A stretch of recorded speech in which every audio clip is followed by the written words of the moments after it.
One of the biggest mistakes sellers make is judging the market based on the asking prices online, instead of what homes are actually selling for.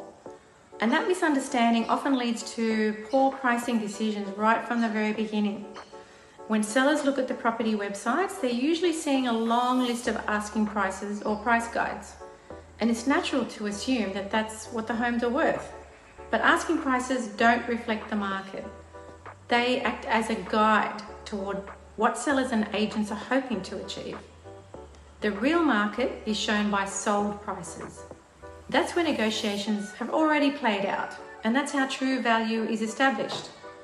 Across the market, it's very common to see a gap between what homes are advertised for and what they actually sell for. Sometimes that gap is small, other times it can be significant. And without understanding sold data properly, it's easy for sellers to form unrealistic expectations. Another thing many sellers don't realize is that asking prices are often strategic.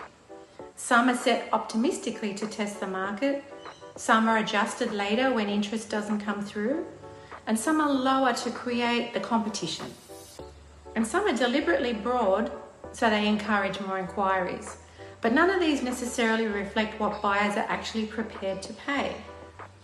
Sold prices, on the other hand, they reflect buyer demand at the time, competition levels, presentation quality, and negotiation outcomes.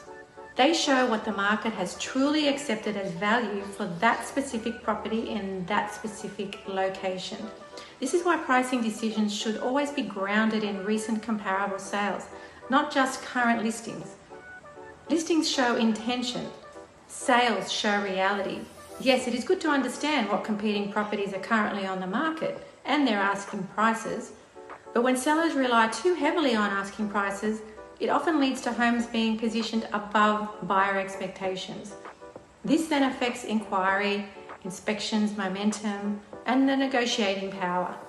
Understanding sold data property will help you price more accurately, attract stronger early interest, avoid chasing the market down, and negotiate from a position of strength. And if you're planning to sell, especially if you're downsizing, I've created a downsizer selling guide that walks through how to interpret market data properly and approach pricing strategically. You can download it below. And in my other videos, I share practical insights to help sellers make confident decisions throughout the selling process.